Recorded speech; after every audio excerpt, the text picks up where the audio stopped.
बिस्मिल्लाहिर्रहमानिर्रहीम। मुअज़्ज़ज़ नाज़रीन, अस्सलाम वालेकुम। मैं आज एक मरतबा फिर आप सब के सामने हाज़िर हूँ और आज का जो मेरा मौज़ूए गुफ्तगू है वो है इस ज़िला की वो सियासी शख्सियत के जिनके मुतल्लिक अगर मैं ये बात कहूँ कि वो यकीनन एक मुकम्मल इंसान हैं और अल्लाह तबारक व तआला ने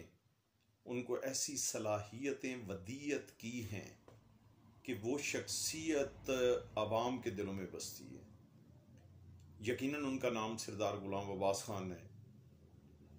मैं बिला वजह उनकी ये तारीफ़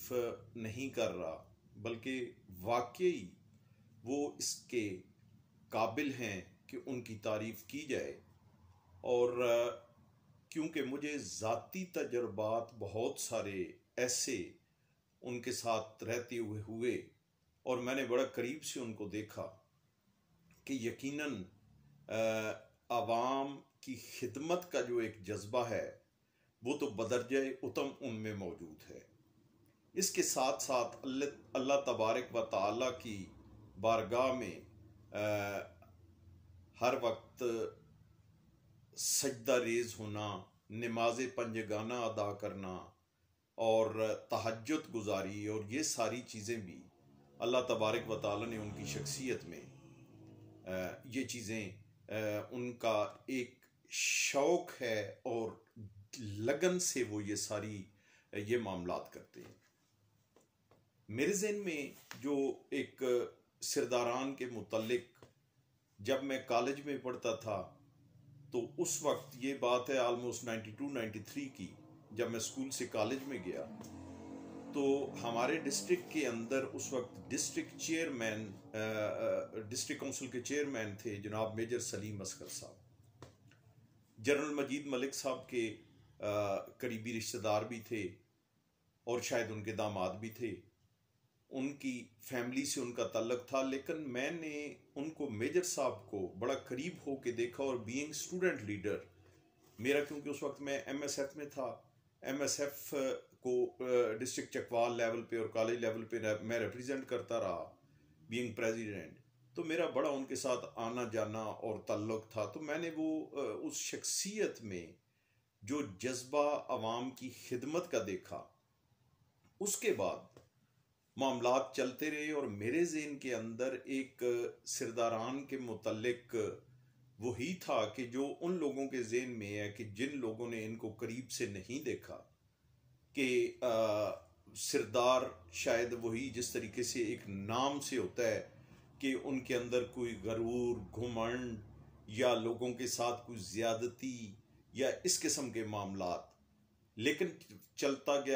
गया वक्त की डगर पे हम भी चलते गए। और 2001 के बलदियाती निज़ाम जब शुरू हुआ तो उस वक्त क्योंकि मुझे भी पॉलिटिक्स में किसी हद तक कोई इन्वॉल्वमेंट थी, शौक़ था और मैं भी नया नया एजुकेशन से बाहर आया था, तो उस वक्त ये था कि बलदियाती पॉलिटिक्स में आया जाए। तो मेरा फिर सरदार साहब से तारुफ तो खैर पहले ही वालिद साहब की वजह से था, लेकिन बाकायदा इनके साथ सिटिंग्स हुई, इनके शाना बशाना चलने का मौका मिला। और फिर अल्टीमेटली जब मैं खुद उसमें आ गया लोकल पॉलिटिक्स में, तो 2001 से आज तक, और अल्लाह ताला आइंदा भी ये हमारा ताल्लुक या ये सिलसिला कायम रखें, अल्लाह तबारक व तआला सरदार साहब को भी ज़िंदगी सेहत अता फरमाएं और उनका ये जो जज्बा है उनके अंदर अवाम की खिदमत का, इसमें जो उनकी लगन, जो उनकी जुस्तजू जिस तरीके से वो करते हैं, अल्लाह तबारक व तआला उनको हिम्मत तौफीक दें कि वो ये सिलसिला कायम रखें। लेकिन जब मैं उनके साथ आया तो मुझे एक वाक़या बड़ा याद है कि जब नाज़म में बना अपनी UC चाकुमरा का, तो यहाँ पे डिस्ट्रिक्ट नाज़म के इलेक्शन से कुछ दिन पहले यहाँ पे चकवाल में हमारा एक जगह पे इकट्ठ हुआ, सारे नाज़मीन थे, काउंसलर्स वगैरह थे। तो मैं उनका इंतहाई मशकूर हूँ सिरदार साहब का, और मुझे वो बात बड़ी मेरे दिल में वो उसकी बड़ी अहमियत है, कदर है इस चीज़ की कि उन्होंने मुझे बुला के अलहदा तो मुझे कहते हैं कि आप मेरे बेटों की तरह हो, भतीजे हो मेरे, आपके वालिद के साथ मेरा ताल्लुक है। तो ये है कि आपको मैं एक नसीहत करता हूँ कि आप अमली तौर पे इस मामले में आए हो पॉलिटिक्स वाली साइड पे, तो आपने एक तो ये है कि आपकी वजह से कोई बंदा किसी के खिलाफ कोई झूठी एफआईआर नहीं होनी चाहिए। आपने कभी थाने और तहसील वगैरह के मामलात में इन्वॉल्व नहीं होना, बल्कि कोशिश ये करनी है कि लोगों के जिस हद तक हो सके मामलात एमिकेबली उनको सेटल करवाने की कोशिश करनी है। और मुझे आज तक उनकी वो बात इतनी उसने मेरे दिल पे वो असर किया, मेरे दिमाग पे असर किया कि मुझे इंतहाई ज़्यादा कदर है इस चीज़ की। फिर उसके बाद उनके साथ चलने का मौका मिला और मेरे ज़हन के अंदर उनके मुतालिक वो एक सिरदारान के मुतालिक जो था वो तो यकीनन पहली 2-3 मीटिंग्स में ही वो सारी चीज़ें डिज़ाल्व हो गई मेरे ज़हन से, और मेरे ज़हन के अंदर उनका वो खाका कि जो फिर आज तक कायम है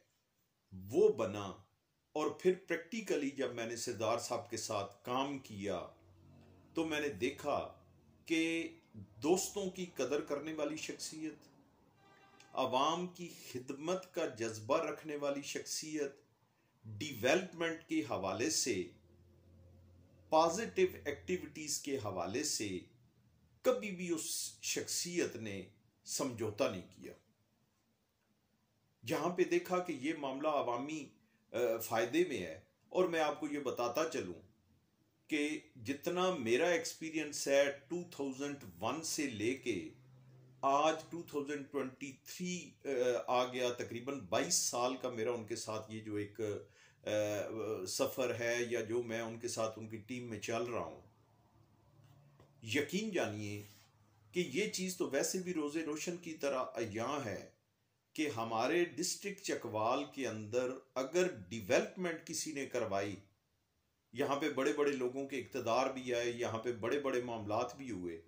लेकिन हर बंदा अपने उस एक हलके तक महदूद रहा। और उसके बावजूद अगर आप कंपैरिजन कर लें तो सरदार गुलाम अब्बास साहब का जो डिस्ट्रिक्ट नाज़म का वो 2 टेन्योर थे, हालांकि दूसरा जो टेन्योर था वो तो मिड टर्म ही उसका जो है वो कट डाउन हो गया था, इस वजह से क्योंकि मुशर्रफ साहब का वो रूल आउट हो गए, और जब उनका वो रूल ख़त्म हुआ तो डेफिनेटली फिर वो इख्तियारात या वो सारी चीज़ें, लेकिन उन तकरीबन 6 या 6.5-7 सालों के अंदर सरदार गुलाम अब्बास साहब ने एजुकेशन सेक्टर में, आपके आबपाशी के हवाले से डैम्स की जो तामीरात हैं, डैम्स बनवाने में, वाटर सप्लाई का आप ले लें, बच्चों के वजीफे के हवाले से आप ले लें, कॉलेजेस में फीमेल और मेल स्टूडेंट्स की जो नशिस्तें वहाँ पे थीं उनको इंक्रीज करने के हवाले से, इसके अलावा डिस्ट्रिक्ट चकवाल के लिए रेवेन्यू जनरेशन सोर्सेज जो है वो पैदा करने के हवाले से, जिनमें आपकी सीमेंट फैक्ट्रियाँ और मुख्तलिफ बहुत से ऐसे मामलात हैं मादनियात के हवाले से। तो जितनी एफर्ट सरदार गुलाम अब्बास साहब ने की और पॉजिटिव एफर्ट की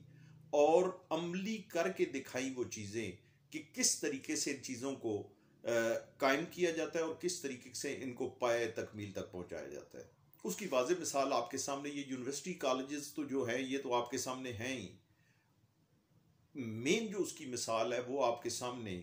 है यहाँ पे चकवाल में इंजीनियरिंग यूनिवर्सिटी टेक्सला का सब कैंपस, और उसको फिर बाकायदा एक कैंपस में तब्दील करने के हवाले से उसके लिए बिल्डिंग फंड्स और वो सारी चीज़ें, फिर उनकी रिक्वायरमेंट्स के मुताबिक बलकसर के मकाम पे आलमोस्ट 900 या 1000 कनाल जगह एक जगह पे अरेंज करना। तो कोई और ऐसा पॉलिटिशियन नहीं है कि जिसने ये किया हो। यही एक वजह है कि आप लावा से लेके पीरफुलाई तक, डुढियाल सांग से लेके आप मुनारा तक चले जाएं तो कोई ऐसी ढोक, कोई ऐसा गांव, कोई ऐसी आबादी आपको नहीं मिलेगी कि जहां पर सरदार गुलाम अब्बास के चाहने वाले, उनके दोस्त, उनके वेल विशर, और उनमें अक्सरियत के लोगों की होगी। अक्सरियत वो बूढ़े मर्द, वो बूढ़ी खवातीन, वो बच्चियां, वो बच्चे, और वो सारे वो लोग कि जिन्होंने उनको करीब से देखा और उनकी एफर्ट से जो यहाँ पे सहूलियात आई, उनसे जब वो मुस्तफीद हुए लोग, तो उन लोगों के दिलों से दुआ निकलती है। और ये एक रीज़न है कि इस पूरी डिस्ट्रिक्ट चकवाल की जो इसकी टेरिटरी है, उसके अंदर कोई ऐसी ढोक, कोई ऐसा इलाका नहीं है कि जहाँ पे सरदार गुलाम अब्बास साहब के चाहने वाले ना हों, जहाँ पे उनके वेल विशर ना हो, जहाँ पे सरदार गुलाम अब्बास साहब का ग्रुप मौजूद ना हो पूरे डिस्ट्रिक्ट के अंदर। और कोई ऐसा पॉलिटिशियन नहीं है कि जिसकी ये पॉलिटिकल वर्थ हो, जिसकी ये पॉलिटिकल सिचुएशन हो। हर पॉलिटिकल लीडर, खा वो किसी भी पार्टी से है, तो वो अपने एक मखसूस हल्का तक महदूद है। वहां पे उसका जो भी सिलसिला है, वोट बैंक ज्यादा है, कम है, जितना भी है, लेकिन ये वाहिद शख्सियत है पूरे डिस्ट्रिक्ट में। हालांकि मैंने वो भी देखा कि जब सरदार गुलाम अब्बास साहब प्रोविंशियल मिनिस्टर बन के आए, तो मैं उस वक्त गालबन स्कूल वगैरह में पढ़ता था या कॉलेज में, तो यहाँ से बड़ा ही एक जलूस और बड़ा इनका शानदार इस्तकबाल हुआ, वो भी मैंने। लेकिन उसके बाद जब बाकायदा जब इनके नज़दीक होके देखा और सारे मामलात देखे, तो पता चला कि यकीनन ये एक ऐसी शख्सियत हैं कि जो दोस्तों के दोस्त हैं, छोटे बड़े की इज्जत तकरीम जिस हद तक सरदार गुलाम अब्बास साहब करते हैं, मैं समझता हूं किसी और शख्सियत में इतनी नहीं है। तो मैं यकीनन, ये मेरे वो दिल की बातें हैं कि जो मैं ये यहाँ पे कर रहा हूँ आपके सामने, ये वाकई इस काबिल है सरदार गुलाम अब्बास साहब कि जो अल्फाज मैं उनके लिए अदा कर रहा हूँ, ये अल्फाज उनके लिए अदा किए जाएं। और यही एक रीज़न है कि हम उनके शाना बशाना खड़े हुए हैं, और यही एक रीज़न है कि उनके लिए हमेशा दुआ निकलती है कि अल्लाह तबारक व ताला उनको मज़ीद तरक्कियाँ, कामयाबियाँ अता फरमाए, अल्लाह ताला उनको अच्छी सेहत अता फरमाए, और मुश्किल से मुश्किल वक्त हो तो उसका मुकाबला करना, यकीन करें मैंने इस शख्सियत के इंतहाई, क्योंकि करीब हम लोग हैं, तो मैंने देखा कि इनके अंदर वो सलाहियत भी अल्लाह तबारक व ताला ने बदरजे उत्तम रखी है। अच्छे हालात हों, खुशगवार माहौल हो, तो उसको भी अल्लाह तबारक व ताला का शुक्र अदा करके उस वक्त को गुजारने का सलीका भी सरदार गुलाम अब्बास साहब की शख्सियत के अंदर मौजूद है। तो इन हालात के साथ ये सारी गुजारिशात मैं आपके सामने इसलिए की क्योंकि मेरे ये दिल की आवाज़ थी। तो मैं आपसे इजाज़त चाहता हूँ। इंशाअल्लाह मैं आइंदा भी आपके सामने हाजिर होता रहूँगा। बहुत शुक्रिया। अल्लाह तबारक व तआला मेरा, आपका, हम सब का हामी और नासिर।